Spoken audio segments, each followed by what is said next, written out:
எல்லாருக்கும் வணக்கம். நம்ம இன்னைக்கு என்ன பார்க்க போறோம் அப்படின்னா நாய்க்கடுகம் இதை பத்தி தாங்க பார்க்க போறோம். நோய்கள் வராத உடம்பே கிடையாதுங்க. அப்படி நமக்கு வரக்கூடிய நோய்களை போக்கக்கூடிய ஏராளமான மூலிகை நம்மளுடைய பூமியில் தான் நிறைய கிடக்குது. ஆனா அப்படி இருக்கிற மூலிகைகளை நம்ம கண்டுக்கிட்டதே கிடையாது. அப்படி இருக்கக்கூடிய சஞ்சீவனி மூலிகைகள்ல ஒண்ணு தாங்க இந்த நாய்க்கடுகம். பெயர் கொஞ்சம் வித்தியாசமா இருக்கும். இது பாத்தீங்க அப்படின்னா தெரு ஓரங்கள்ல, தரிசு நிலங்கள்ல, காட்டு பகுதிகளில் அதிக அளவு வளரக்கூடியதுங்க இந்த நாய்க்கடுகம். இந்த இலைகள் பாத்தீங்க அப்படின்னா கொஞ்சம் பிசு பிசுப்பு தன்மை கொண்டதா இருக்கும். இந்த இலையை பார்த்து தொட்டாலே தெரியும், ஒரு மாதிரி பிசு பிசுன்னு இருக்குங்க. இந்த காய்க்கு உள்ள அந்த விதைகள் பாத்தீங்கன்னா கடுகு போல சின்னதா இருக்கும். அதனாலதான் இது நாய்க்கடுகம் அப்படின்னு சொல்றாங்க. கடுகு மாதிரி சிறுசா இருக்குங்க. பாருங்க, ரொம்ப குட்டி குட்டியா இருக்குது. அதனாலதான் நாய்க்கடுகம் அப்படின்றாங்க. இதனுடைய மருத்துவ குணங்கள் ஏராளம். அதனாலதான் ஆயுர்வேதத்திலையும் சித்த மருத்துவத்திலையும் இதை பயன்படுத்துறாங்க. யுனானி மருத்துவத்துல கூட இதை பயன்படுத்திட்டு வராங்க. இந்த செடியோட வேர், இலை, பூ, காய்னு எல்லாத்துலயுமே மருத்துவ குணங்கள் இருக்குது. இப்ப இதுல இருக்கக்கூடிய நன்மைகள் என்ன அப்படின்னா, அதனால என்னென்ன நோய்கள் எல்லாம் குணமாகும் அப்படின்னு பார்ப்போம். நம்ம உடல்ல வாயு அதிகரிக்கிறப்போ அது மூட்டுகள்ல தங்க ஆரம்பிச்சுங்க. அப்போ மூட்டுகள்ல தங்க ஆரம்பிச்சிச்சு அப்படின்னா அது ரொம்ப வலியை கொடுக்கும். அது போலவே பார்த்தீங்கன்னா குடல்கள்லையும் தங்க ஆரம்பிச்சு அது ரொம்ப கஷ்டம். அப்படி குடல்கள்ல தங்கக்கூடிய வாயுக்களை வெளியேற்றதுக்கு தான் இந்த நாய்க்கடுகு இலைகளை நம்ம பயன்படுத்துறோங்க. இந்த நாய்க்கடுகு இலைய நல்லா அலசி கீரை குழம்பு வைப்போம் இல்லையா, அந்த மாதிரி நீங்க மசியல் மாதிரி பண்ணி சாப்பிட்டீங்க அப்படின்னா குடலில் உள்ள அந்த வாய்க்கள் எல்லாமே வெளியேறிடுங்க. அதனால ஒட்டுமொத்த வயிறும் சுத்தமாகி உங்க உடல் ஆரோக்கியமா இருக்குங்க. கீரை கடையில் நம்ம செய்வோம் இல்லையா, அந்த மாதிரி இந்த இலைகளை நல்லா அலசிக்கோங்க. இது கொஞ்சம் பிசுபிசுப்பு தன்மை கொண்டது தான். ஸோ நீங்கள் இதை நல்லா அலசிட்டு கீரை மசியல் பண்ணுற மாதிரியே பண்ணி சாப்பிடும்போது உங்களுக்கு வாய்க்கள் எல்லாமே, குடலில் தங்கியிருக்கிற வாய்க்கள் கூட வெளியேறிடுங்க. குறிப்பாக உங்கள் குடலில் புழுக்களும் செத்து மலம் வழியாக வெளியேற ஆரம்பிச்சிடும். ஸோ அதனால் நீங்கள் இதை கீரை மசியல் மாதிரி செஞ்சு சாப்பிடலாம். அடுத்து பசியின்மையினால கஷ்டப்படுறவங்க இந்த இலையை சாப்பிட்டீங்க அப்படின்னா செரிமான கோளாறுகள் நீங்கி ஜீரண சக்தியை உண்டு பண்ணக்கூடியது இந்த இலைங்க. நிறைய குழந்தைகள் பார்த்தீங்கன்னா சரியாக சாப்பிட மாட்டாங்க. அதுக்கு காரணம் அவங்களுக்கு வயிற்றில் உள்ள அதாவது குடல் புழுக்கள் தாங்க. ஸோ பசியின்மை மற்றும் குடல் புழுக்கள் உள்ள குழந்தைகளுக்கு இந்த நாய்க்கடுகு செடியை மொத்தமாக நிழல்ல காய வச்சிருங்க. செடி இப்போ இல்லை, காயும் இலை மட்டும்தான் இருக்கு. அந்த செடியை மொத்தமாக காய வச்சிருங்க. காய வச்சு அதை நல்லா அரைச்சி அதை பொடியாக்கி வச்சுக்கோங்க. அந்த பொடியை 1/2 ஸ்பூன் அளவு எடுத்து 1 ஸ்பூன் தேனில் கலந்து கொடுங்க. அது பிள்ளைங்களுக்கு, குழந்தைகளுக்கெல்லாம் கொடுங்க. இந்த மாதிரி 3 மாதத்திற்கு ஒரு முறை தான் கொடுக்கணுங்க. நைட்டு டைமில் தூங்க போவாங்க இல்லையா, அந்த மாதிரி கொடுத்தாலே போதும். 3 மாதத்துக்கு ஒரு முறை தான் கொடுக்கணும்.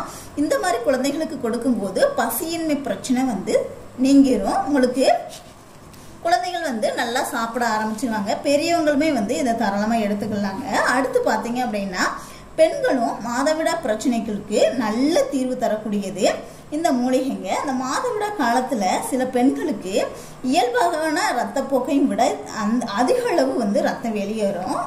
அப்படி ரத்தம் அதிகமா போறப்ப உடல் பலகீனமா ஆயிருங்க. மோஸ்ட்லி உங்களுக்கு மாதவிடாய் காலத்துல பெண்களுக்கு அந்த நேரத்துல உடம்பு ரொம்பவே சோர்வா தான் இருக்கும். இந்த மாதிரி அதிகமா ஏற்கனவே போற அளவு ரத்த போக்க விடையும் அதிகமான அளவு போகும்போது ரொம்பவே உடல் பலவீனம் ஆயிரும். இந்த மாதிரி இருக்கிறவங்க இந்த இலைகளை நல்லா வதக்கி துவையல் மாதிரி செஞ்சு சாப்பிடும்போது உங்களுக்கு நல்லாவே சரியாயிருங்க. உடல் சோர்வெல்லாம் நீக்கிடும். இந்த மாதவிடாய் வர்றதுக்கு 3 நாளைக்கு முன்னாடி இதை சாப்பிடணுங்க. அப்படி சாப்பிட்டாதான் நல்ல நிவாரணம் கிடைக்கும். இந்த மாதிரி சாப்பிட்றதுனால உடல் பலகீனம் அதாவது உடல் பலகீனம், உடல்ல சோறு எல்லாமே நீக்கி உடலுக்கு நல்ல ஒரு தெம்பை கொடுக்கக்கூடியதுதான் இந்த துவையலுங்க, இந்த கீரை துவையல். அப்புறம் காது வலி, காது அடைப்பு, காதுல சீல் வர்றது, இந்த மாதிரி பிரச்சனைகளுக்கு நாய்க்கடுகு இலைய கூட சம அளவு நல்லெண்ணெய் சேர்த்து அதை நல்லா காய்ச்சி வடிகட்டி நல்லா ஆற வச்சு வச்சுக்கோங்க. ஒரு டப்பாவில் வச்சுக்கோங்க. அந்த எண்ணெயிலேருந்து வெறும் 2 சொட்டு மட்டுமே உங்களுடைய காதுகளில் விடணுங்க.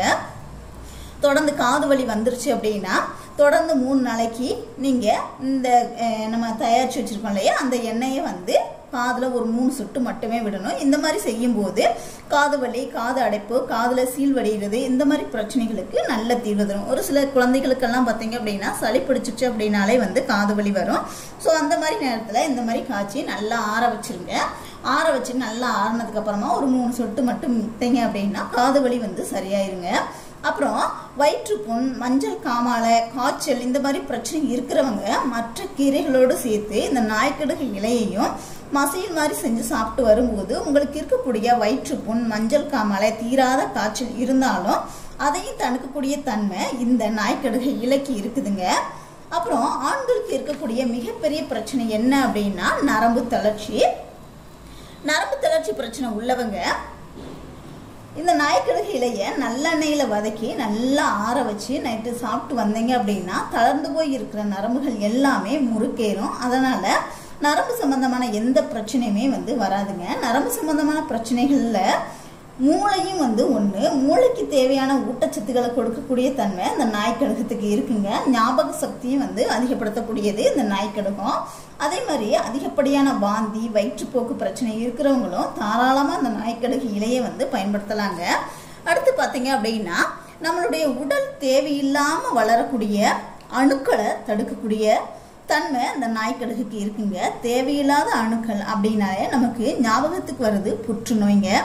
இந்த புற்றுநோய் செல்களை அழிக்கக்கூடிய தன்மை இந்த நாய்க்கடுகத்துக்கு இருக்குதுங்க. அதனால் வாரத்துக்கு 2 முறை நாய்க்கடுகு இலையை பயன்படுத்தி பாருங்கள். உங்களுடைய உடலில் உள்ள புற்றுநோய் செல்கள் படிப்படியாக அழிய ஆரம்பிச்சிருங்க. அடுத்து பார்த்தீங்க அப்படின்னா தூக்கமின்மை பிரச்சனையே வந்து சரி பண்ணக்கூடியது இந்த நாய்க்கடுகு செடியை. இந்த இலையை நல்லெண்ணெயில் வதக்கி துவையல் மாதிரி செஞ்சு சாப்பிட்டு வரும்போது உங்களுக்கு தூக்கமின்மை பிரச்சனை வந்து நீங்கிரும். அடுத்து பார்த்தீங்க அப்படின்னா மூட்டு வலிக்கும் இது இப்போ எல்லாருக்குமே வந்து மூட்டு வலிங்கிறது ரொம்ப சர்வசாதாரணமாக போச்சு. மூட்டு வலிக்குமே வந்து இது நல்ல ஒரு நிவாரணத்தை தரக்கூடியதுங்க. சின்ன குழந்தைகள்லேருந்து வயதானவங்க வரைக்குமே வந்து வரக்கூடியதான் இப்போல்லாம் மூட்டு வலி. நம்ம உடலில் வாயு அதிகரிக்கும் போது மூட்டு வலி வந்து ஏற்படுது. அதுக்குமே இந்த இலையை வந்து நல்லெண்ணெயில் போட்டு நல்லா வதக்கி அந்த எண்ணெயை மூட்டுகளில் அப்ளை பண்ணிட்டேன். நல்லா ஆறுனதுக்கு அப்புறங்க மூட்டுகளில் வந்து அப்ளை பண்ணிட்டு வரும்போது 3 நாளில் வந்து நல்ல தீர்வு கிடைக்கும். அதே மாதிரி இந்த இலைகளில் கல்லீரலை பாதுகாக்கிற தன்மையும் வந்து இந்த இலைக்கு இருக்குதுங்க. கல்லீரலை நல்லா சுத்தமாக்கி அதை நன்றாக செயல்பட வைக்கக்கூடிய தன்மை இந்த நாய்க்கடுகத்துக்கு இருக்குது. அதே மாதிரி தோல் நோய்களையும் வந்து சரி பண்ணக்கூடிய தன்மை இதுக்கு இருக்குதுங்க. இதோட வேரை நல்லா இடித்து தண்ணியில் போட்டு கொதிக்க வச்சு அந்த தண்ணியை வந்து நீங்கள் குடிச்சிங்க அப்படின்னா ரத்தம் வந்து நல்லாவே சுத்தமாயிரும். அதனால் நம்ம உடல் எப்போதுமே சுறுசுறுப்பாக இருக்குங்க. இந்த நாய்க்கடுகத்துக்கு நம்ம உடலுக்கு நிறைய ஆரோக்கிய நன்மைகளை தரக்கூடிய தன்மை இருக்குது. ஸோ ட்ரை பண்ணி பாருங்கள். வீடியோ பிடிச்சிருந்துச்சுன்னா லைக் பண்ணுங்கள், ஷேர் பண்ணுங்கள், கமெண்ட் பண்ணுங்கள். மறக்காமல் நம்ம சேனலை இது வரைக்கும் சப்ஸ்கிரைப் பண்ணலை அப்படின்னா கண்டிப்பாக சப்ஸ்கிரைப் பண்ணிக்கோங்க. கூடவே வந்து பெல் சிம்லையும் கிளிக் பண்ணிக்கோங்க. தேங்க்யூ.